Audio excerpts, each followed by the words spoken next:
This is Dunc and Holder on Sports 1280, New Orleans. 504-260-1280 is the number to get involved. Let's head to the French Quarter and talk to pseudo-me, Larry in the French Quarter. Hey, Larry, thanks for calling Dunc and Holder. What you got, bud? Hey, thanks for having me on, guys. Sure. On Gentry, you can just see the expression on his face, his body language change from game to game. All these trades all these moves fell into their lap. I thought, maybe you bring the guys back, but I think no matter what happens from here on, I just think not that they have to go, but there needs to be a change.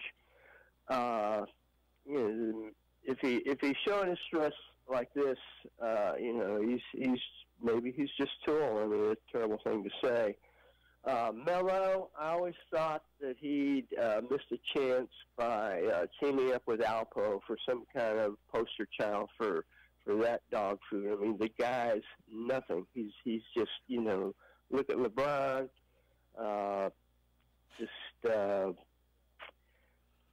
Alpo, come on, Pels, let's Alpo, go. man. Wow, bro. Woo. Wow. I like it. Spicy on a Monday. Give him some dog food. My goodness. All I got. All right. That's all I got. All right, there you go. Good Drops the enough. mic. Called in for that. Drops the mic. But, yeah, look, Pelicans. Okay. I don't know. I thought for sure, watching the game on Friday, I was anticipating them pulling out that win.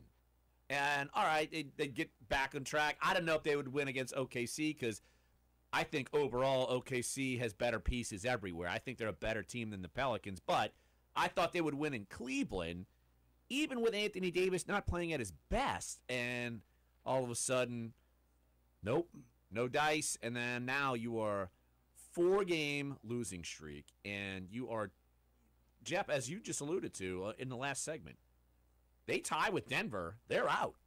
That's it. And then what do you do? They've got to get to 46 wins. I think that's the key number. So they got to go 3-2 in these final 5. I think to secure getting in.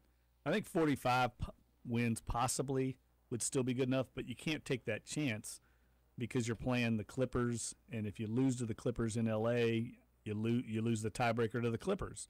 Now the Clippers did themselves no favors by losing last night. They lost to Indiana. At home. They needed to win that game because their schedule is brutal. They don't I think it's the Clippers schedule. Clyde, you might have it up, but like one of the teams, either the Clippers or the Nuggets. I think it's the Nuggets or the Clippers. Anyway, one of them. Yeah, you got the schedule. I know. One of them plays all playoff teams. There's no gimme. At least the Pels have a couple gimmies.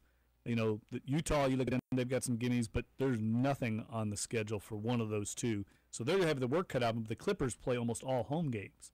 So that's what they've got going for them. I think they have one road game the rest of the way. Clyde, lay out that schedule that we teased on the other side of the break. Okay, so here's Denver's remaining schedule for the next 2 weeks going into the end of the season. So Tuesday, they're hosting the Pacers. On Thursday, they're hosting the T-Wolves. On Saturday, they're at the Clippers.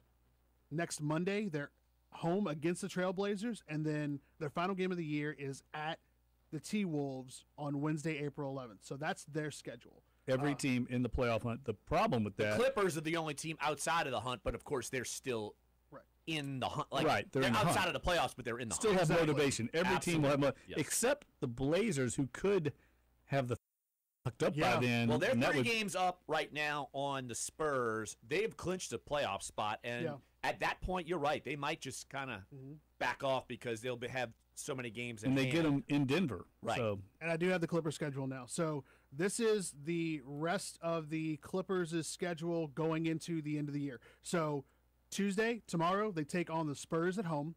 This is the Clippers. On Thursday, they're away at the Jazz. On Saturday, April 7th, they're at home against the Nuggets, playing the Pelicans at home on Monday, April 9th.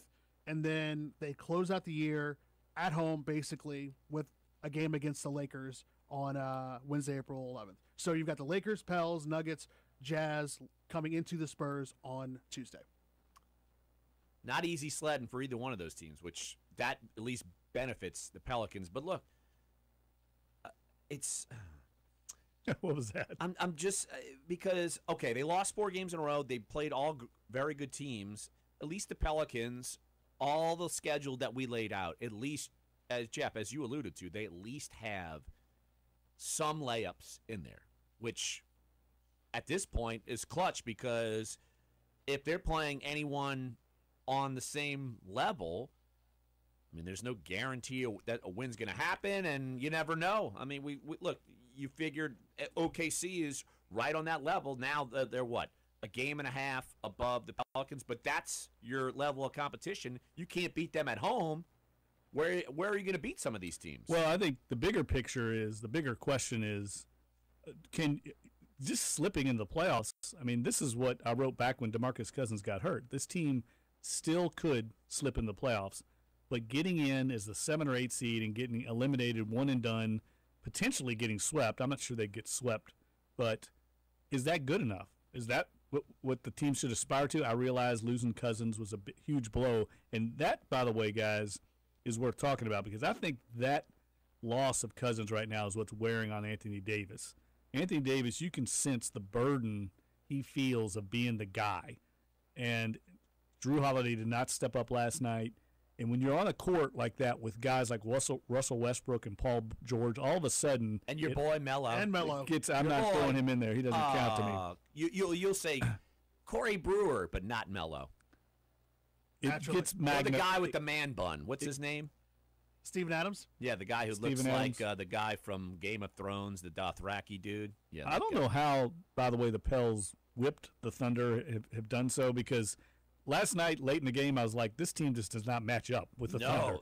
No, the Thunder has way too many pieces for them. Yeah, they don't have the wings for whatever either they're too small to guard Russell Westbrook or too slow. Solo Hill can't check up.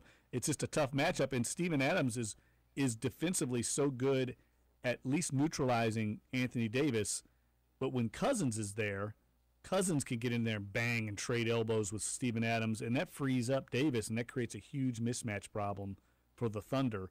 It wasn't the case last night, so losing Cousins was a big blow in a game like last night. But getting back to what I was saying earlier, is that good enough? 7 or 8 seed, you get swept right away.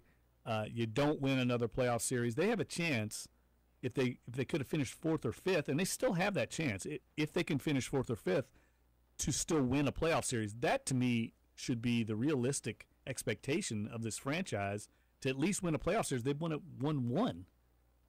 One. Come on, man. And that's my question to you guys, and I guess what the caller was leading to, too, is that it wouldn't be unprecedented if the Pelicans make the playoffs, they're the 8, they play Houston, get knocked out in 4 or 5, and then clean house.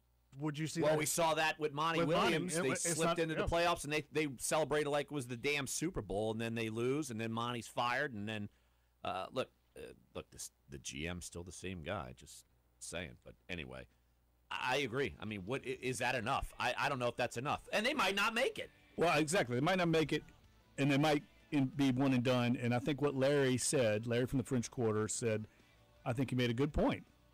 Is that good enough to keep? I don't think Dell Demps and or Alvin Gentry are out of the woods right now. Yep. All right, let's take a break right here on the show. When we get back, we'll talk more Pelicans. If you want to get involved, 504-260-1280. NCAA title game is tonight. Poor Sister Jean has to go back home.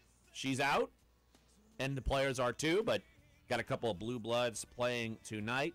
Not Louisville. Sorry, Jeff. That's not happening. Damn, where'd that blow come from? That's all right. You were ripping. Yeah, out of nowhere. You were ripping on WrestleMania, dude. That's like my jab, dude. Anyway. All right, we'll talk more of that. And look, I'll go into some interesting tidbits from the NFL owners meeting since I spent 4 days with the Saints. Yeah, a lot of schmoozing. That's just kind of what happens. Stories out of it. We need some stories, Clyde. I'll give you some stories. So, all right, we'll do that later on in the show. If you want to get involved in the show, 504-260-1280. And Clyde will break down the NCAA women's final. And men's. I mean, don't think I don't watch both. I don't know. If you look at Twitter, you're scolding humanity. So we'll keep scolding you folks if you want to listen. So Sports 1280, NOLA.com, the iHeartRadio app. We're Dunc Holder.